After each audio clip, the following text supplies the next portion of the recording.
தமிழொலி நேயர்களுக்கு வணக்கம். இன்றைய மதிய நேர பிரதான செய்திகள். முதலில் தலைப்புச் செய்திகள். நாட்டின் முக்கிய நகரங்களின் நெருக்கடி, பணிக்கு வராதோருக்கு கடும் எச்சரிக்கை. வெளியான அதிரடி அறிவிப்பு. கோட்டபாயவிடம் லஞ்ச ஊழல் மோசடி தவிர்ப்பு விசாரணை. மத்திய கிழக்கு பதற்ற நிலை, அனுர நாட்டு மக்களிடம் விடுத்துள்ள கோரிக்கை.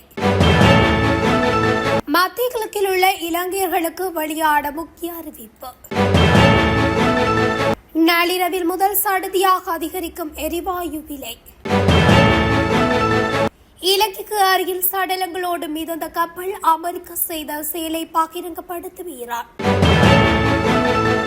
வாகன உரிமையாளர்களுக்கு வெளியான முக்கிய அறிவித்தல்.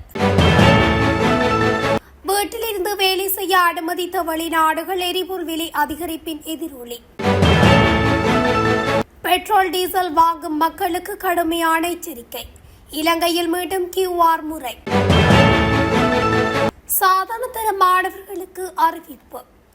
தொடர்பட விரிவான செய்திகள். பணிக்கு சமூகம் அளிக்காத மின்சார சபை ஊழியர்களுக்கு எதிராக கடும் ஒழுக்காற்று நடவடிக்கை எடுக்கப்படும் என அறிவிக்கப்பட்டுள்ளது. இலங்கை மின்சார சபையின் மறுசீரமைப்பு பணிகள் நிறைவடைந்துள்ளது. இந்நிலையில் புதிதாக நிறுவப்பட்டுள்ள நிறுவனங்களின் அனைத்து சேவைகளும் அத்தியாவசிய சேவைகளாக பிரகடனப்படுத்தப்பட்டுள்ளன. இதனைத் தொடர்ந்து பணிக்கு சமூகம் அளிக்காத ஊழியர்களுக்கு எதிராக கடும் ஒழுக்காற்று நடவடிக்கை எடுக்கப்படும் என புதிய நிறுவனங்களின் நிர்வாகம் எச்சரிக்கை விடுத்துள்ளது. இதேவேளை இலங்கை மின்சார சபையின் தொழிற்சங்கத்தினர் முன்னெடுத்துள்ள தொழிற்சங்க நடவடிக்கை காரணமாக நாடு முழுவதும் 12,000க்கும் மேற்பட்ட இடங்களில் மின்சார தடை ஏற்பட்டுள்ளதாக தெரிவிக்கப்படுகின்றது. நேற்று பிற்பகல் மற்றும் இரவு வேளைகளில் முக்கிய நகரங்கள் பலவற்றில் மின்சார தடை ஏற்பட்டுள்ளது. குறிப்பாக கம்பகா, களுத்துறை, ரத்தினபுரி, மேருவளை, புத்தளம், அனுராதபுரம் ஆகிய பகுதிகள் பாதிப்பை எதிர்கொண்டிருந்ததாக தெரிவிக்கப்படுகிறது. 5 தசாப்த கால வரலாற்றை கொண்ட இலங்கை மின்சார சபை உத்தியோகபூர்வமாக கலைக்கப்பட்டு 6 நிறுவனங்களாக பிரிக்கப்பட்டதை எதிர்த்து மின்சார சபையின் 24 தொழிற்சங்கங்கள் இணைந்து பாரிய அடையாள படிப்புறக்கணிப்பு போராட்டத்தை ஆரம்பித்துள்ளன. அரசாங்கத்தின் மறுசீரமைப்பு திட்டத்தின் கீழ் கடந்த 8ஆம் தேதி நள்ளிரவுடன் இலங்கை மின்சார சபை என்ற கட்டமைப்பு முடிவுக்கு வந்தது. கடந்த 9ஆம் தேதி முதல் மின்சார சபை 6 வெவ்வேறு நிறுவனங்களாக பிரிக்கப்பட்டு அதன் செயல்பாடுகள் நடைமுறைக்கு வந்துள்ளமை குறிப்பிடத்தக்கது. ஆணைக்குழு விசாரணை. முன்னாள் ஜனாதிபதி கோட்டபாய ராஜபக்சவிற்கு லஞ்ச ஊழல் விசாரணை மோசடி தவிர்ப்பு விசாரணை ஆணைக்குழுவின் முன்னிலையாகுமாறு அறிவிக்கப்பட்டுள்ளது. எதிர்வரும் 17ஆம் தேதி ஆணைக்குழுவின் எதிரில் முன்னிலையாகுமாறு கோட்டபாயவிற்கு அறிவிக்கப்பட்டுள்ளது. லஞ்ச ஊழல் மோசடி தவிர்ப்பு ஆணைக்குழுவினால் முன்னெடுக்கப்பட்டு வரும் விசாரணை ஒன்றிற்காக இவ்வாறு கோட்டபாய அழைக்கப்பட்டுள்ளார். இதற்கு முன்னரும் ஒரு தடவை ஆணைக்குழுவின் எதிரில் முன்னிலையாகுமாறு கோட்டபாயவிற்கு அறிவிக்கப்பட்டிருந்தது.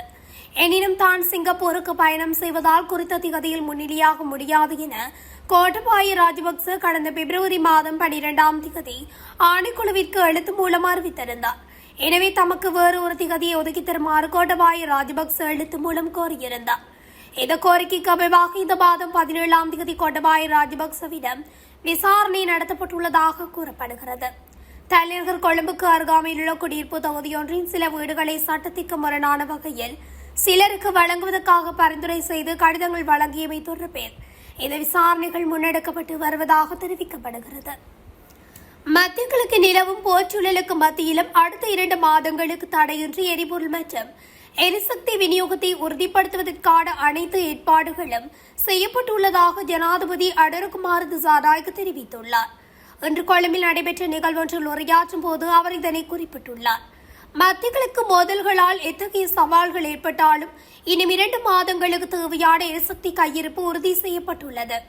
மத்திய கிழக்கின் தற்போதைய பதற்ற நிலை எவ்வளவு காலம் நீடிக்கும் என்பதை உறுதியாக கூற முடியாது என்பதால் எரிபொருள் மற்றும் மின்சாரத்தை மிகவும் சிக்கனமாக பயன்படுத்துமாறு ஜனாதிபதி மக்களிடம் கோரிக்கை விடுத்துள்ளார்.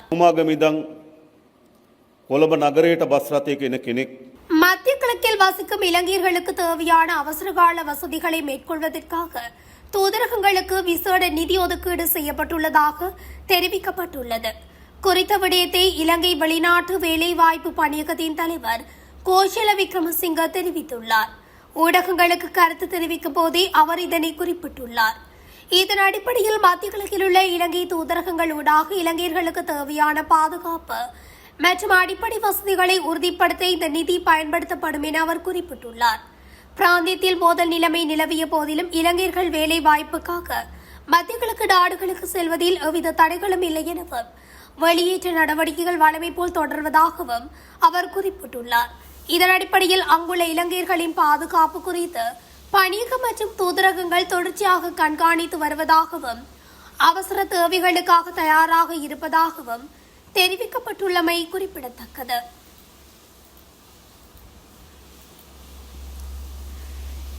நேற்று நள்ளிரவு முதல் நடைமுறைக்கு வரும் வகையில் லிட்ரோ எரிவாயு விலைகளை அதிகரிக்க தீர்மானிக்கப்பட்டுள்ளதாக லிட்ரோ எரிவாயு நிறுவனம் அறிவித்துள்ளது.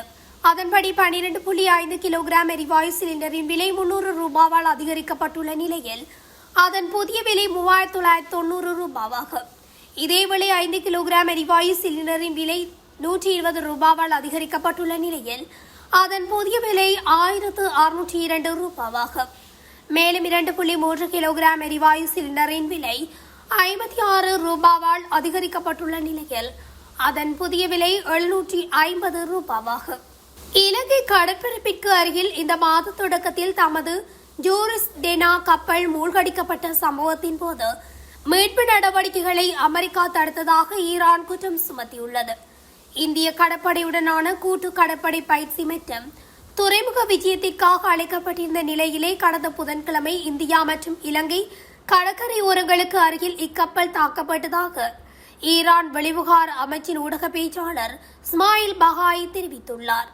இது தொடர்பில் எக்ஸ் தளத்தில் பதிவிட்டுள்ள அவர் இத்தாக்குதலை போர்க்குற்றத்திற்கு இடையான ஒரு கொடூரமான செயலை வர்ணித்துள்ளதுடன் கடற்படையினரை மீட்பதற்கான நடவடிக்கைகளை அமெரிக்கா திட்டமிட்டே தடுத்தது என்றும் குற்றம் சாட்டியுள்ளார். இந்த சம்பவத்தில் 104 கடற்படையினர் கொல்லப்பட்டதாக ஈரான் தெரிவித்துள்ளது. உயிரிழந்தவர்களில் 84 பேரின் சடலங்கள் இதுவரை அடையாளம் காணப்பட்டுள்ளதாகவும் அவை இலங்கை அரசாங்கத்தின் ஒத்துழைப்பு ஈரானுக்கு விரைவில் கொண்டு செல்லப்படும் என்றும் தெரிவிக்கப்பட்டுள்ளது. இலங்கையில் இடைநிறுத்தப்பட்டிருந்த வாகன இலக்கத்தகடு அச்சிடும் பணிகளை மீண்டும் ஆரம்பிப்பதற்காக புதிய தனியார் நிறுவனம் ஒன்றுடன் 3 பில்லியன் ரூபாய் பெறுமதியான உத்தியோகபூர்வ ஒப்பந்தம் இன்று கையெழுத்திடப்பட்டது.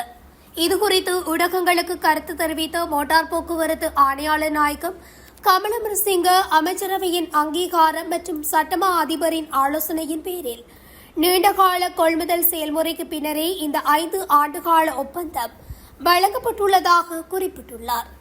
ஒப்பந்தத்தின்படி குறித்த நிறுவனம் 3 மாதங்களுக்குள் உற்பத்தியை தொடங்க வேண்டும். இருப்பினும் தற்போது நிலவும் அதிக தேவையை கருத்தில் கொண்டு அது அடுத்த 2 மாதங்களுக்குள் பணிகளை ஆரம்பிக்க நடவடிக்கை எடுக்கப்பட்டு வருவதாக அவர் விளக்கினார். கடந்த 10 மாதங்களாக இலக்கத்தகடு அச்சிடும் பணிகள் இடைநிறுத்தப்பட்டிருந்ததால் பெருமளவிலான நிலுவைகள் குவிந்துள்ளன. எதிர்வரும் ஏப்ரல் மாத இறுதியில் அல்லது மே மாத முதல் வாரத்தில் இலக்கத்தகடு அச்சிடும் பணிகள் மீண்டும் தொடக்கும் என எதிர்பார்க்கப்படுகிறது. மோட்டார் போக்குவரத்து திணைக்களத்தின் வெரகெர வளாகத்தை மையமாக கொண்டே இந்த சேவைகள் முன்னெடுக்கப்பட உள்ளன. இதற்கான ஆரம்பகட்ட கட்டுமான பணிகள் ஏற்கனவே வெரகர வளாகத்தில் தொடங்கப்பட்டுள்ளன. அச்சிடுவதற்கு தேவையான இயந்திரங்களை இறக்குமதி செய்வதற்கான ஏற்பாடுகளும் செய்யப்பட்டுள்ளன. எரிபொருள் விலை உயர்வால் உலகெங்கிலும் உள்ள பல நாடுகள் எரிபொருளை சேமிக்க தங்கள் பொது மற்றும் தனியார் துறை ஊழியர்களை வீட்டிலிருந்து வேலை செய்ய அனுமதித்துள்ளன. பாகிஸ்தான், வியட்நாம் மற்றும் பிலிப்பைன்ஸ் போன்ற நாடுகள் இந்த முடிவை எடுத்துள்ளதாக வெளிநாட்டு ஊடகங்கள் செய்தி வெளியிட்டுள்ளன.